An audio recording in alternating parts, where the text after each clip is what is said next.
ধৈর্য তো অনেক ধরলাম, কি লাভটা হয়েছে? ধৈর্য তো অনেক ধরলাম, কি আমার উপকার হয়েছে? সহ্য করে কি জীবন যাবে নাকি? আপনার মনে প্রশ্ন যখন আসবে আপনি বুঝে নেবেন এটা আপনার মনের প্রশ্ন নয়, এটা শয়তানের প্রশ্ন আপনার মনের মধ্যে ঢুকাই দিচ্ছে, যেন আপনি অধৈর্য হয়ে আঘাত করে ফেলেন। কারণ মিস্টার শয়তান ভালো করে জানে আল্লাহকে পাওয়াই হচ্ছে বান্দার কাজ, আর আল্লাহকে পাওয়ার জন্য বান্দার যতগুলা কাজ আছে সবচাইতে হাই লেভেলের অন্যতম একটা কাজের নাম হচ্ছে ধৈর্য। তো ধৈর্য দিলে তো আরো আপনাকে কাছে টেনে নিবে, ইতে তো ফেটরার। সেজন্য ও চায় না কেউ ধৈর্য ধরুক, সেজন্য বলে যে বহুত ধৈর্যস্থ আর কি ধরিবি। শয়তানের বলাটাকে আমরা মনে করি আমাদের মনের বলা, এটা আসলে বুঝতে হবে কোনটা আমাদের মনের বলা কোনটা শয়তানের বলা। এবার আপনি শয়তানের কথাটা শুনে ছোট ভাইরে দইলা কলার সাইড দইলা মাইরা দিয়েছেন, নাক একটা ফাটাই দিয়েছেন। কার কথা শুনে? জোরে বলতে হবে, কার কথা শুনে? তাহলে দোষীকে শয়তান, দোষীকে। এবার যখন আপনার হাটাজারির পুলিশ আসলো, পুলিশ এসে যখন আপনাকে গ্রেফতার করতে চাচ্ছে, আপনি বলবেন যে স্যার আমার কোনো দোষ নাই, উইতে দোষ কার? শয়তান হবু দাঁড়িয়ে কি জিরে। আমি কি বুঝাতে পারছি?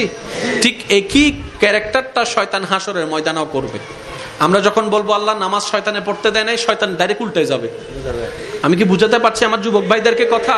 ও একটা দোষও নিবে না, ও বলবে যে আল্লাহ ও আমার কথা শুনবে কেন? তুমি না খাওয়া, ও তো তোমার কথা শোনা দরকার ছিল, আমি তো ওরে খাওয়াই না, ও আমার কথা শুনলো কেন? ডাইরেক্ট পোল্টি মারবে।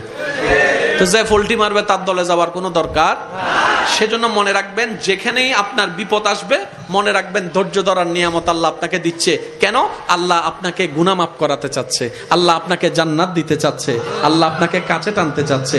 মনে রাখবেন যাকে রব ভালোবাসে বেশি তাকে কষ্ট দেয় বেশি, যাকে রব ভালোবাসতে চাই বেশি মুসিবতে ফেলে বেশি। আল্লাহ তুমি ভালোবাসলে কষ্ট দাও কেন? তুমি ভালোবাসলে মুসিবত দাও কেন? তুমি ভালোবাসলে ক্ষুধার যন্ত্রণা কেন হবে? তুমি ভালোবাসলে আল্লাহ তৃষ্ণার যন্ত্রণা কেন হবে? তুমি না রাজ্জাক, তুমি তো সবকিছু রিজিক দাতা, তাহলে তোমাকে ভালোবেসে তুমি আমাকে ভালোবাসলে কেন আমার ক্ষুধার যন্ত্রণা, কেন আমার তৃষ্ণার যন্ত্রণা? রব্বে কারীম বলে আমি চাই না সাময়িক এই 2 দিনের খাবার খেয়ে আমার ভালোবাসার বান্দাটা বেঁচে থাকুক, আমি চাই তো তোর জান্নাতের ফল খাওয়াতে। এবার বলেন ধৈর্য কখন ধরে? বিপদ যখন আসে।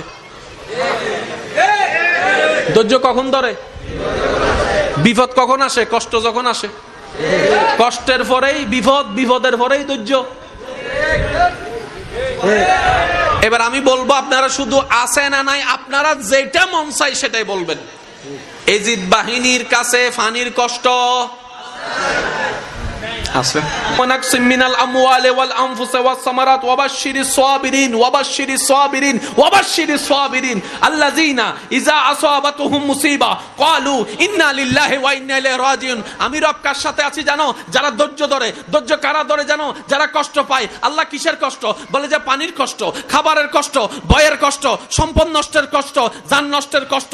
এই কষ্ট পাওয়ার পরও আল্লাহ আমি কিভাবে বুঝবো তুমি কার সাথে আছো? বলে যে যাদের ভিতরে দেখবা হাজার কষ্ট আসার পরে আমি আল্লাহর প্রতি কোনো আপত্তি জানাই নাই, আফসোস জানাই নাই, বিরক্তি দেখাই নাই, কষ্ট দেখাই নাই, প্রতিবারে বলেছে আলহামদুলিল্লাহ আল্লাহ তুমি যা করে খুশি, আমরা সেটা পেয়ে খুশি। বলেন না সুবহানাল্লাহ। রব চায় বান্দা কিছু একটা কর, অল্প করে হইলেও কর, আমার জন্য কর। বুঝে বুঝে বলেন না সুবহানাল্লাহ। বান্দা কিছু একটা কর, অল্প করে হলেও কর, আমাকে খুশি করার জন্য কর। ওই করাটা এমন ভাবে কর যে করাটা দেখে আমি মালিক খুশি হয়ে তোর সারা জীবনের গুনাহকে মাফ করে দিতে পারে। আর আমি যদি মাফ করে দিই তোকে জাহান্নামে নেওয়ার ক্ষমতার কারণে জান্নাত তোর হয়ে যাবে। ওয়াকিয়া সবারই জানা, মুসা নবীর একজন পাপী উম্মত মরণের আগে শুধু কুকুরকে পানি খাওয়াইছে। তো মুসা নবীর উম্মতের জন্য যদি রব এত দয়াবান হয়, আমরা তো আল্লাহর হাবিবুল্লাহ নবীর উম্মত, আমাদের জন্য আল্লাহর দয়া আরো বেশি। কথা বলেন ঠিক কিনা? সেজন্য আজকে থেকে দোষ দিব আমরা সবসময় নিজের।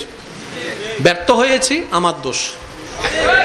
জোরে বলেন না রে ভাই, ব্যর্থ হয়েছি আমার দোষ। লাভ চান না লস চান? একটা আওয়াজ দেন, লাভ চান না লস চান? আল্লাহ আমাদের সবাইকে একটু বুঝার তৌফিক দান করুন।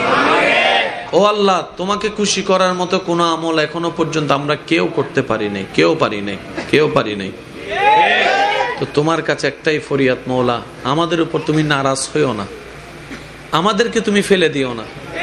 আমরা তোমার বান্দা মওলা, তোমার বান্দা। আল্লাহ যতই ভুল করি তোমারই তো বান্দা, তুমি ফেলে দিলে তো কোথাও যাওয়ার আর ঠাঁই নাই আমাদের। আল্লাহ আজকের এই মাহফিল থেকে আমাদেরকে তোমার প্রিয় বান্দা হওয়ার জন্য, দুনিয়া এবং আখিরাতে জিতার জন্য যা যা গুণ অর্জন করা দরকার আমাদের সবার ভিতরে সেই গুণগুলো তুমি দয়া করে দান করে দাও। আমিনের আওয়াজ আর একটু বড় হলে সুন্দর হতো। আল্লাহ তোমার প্রিয় বান্দা হিসেবে আমাদেরকে কবুল করে নাও। তোমার নবীর প্রিয় উম্মত হয়ে কবরে যাওয়ার তৌফিক দান করো। আপনাদের কি কষ্ট হচ্ছে ভাইয়া? ইউসুফ নবীর ভাইয়ের প্ল্যানিং কি ছিল?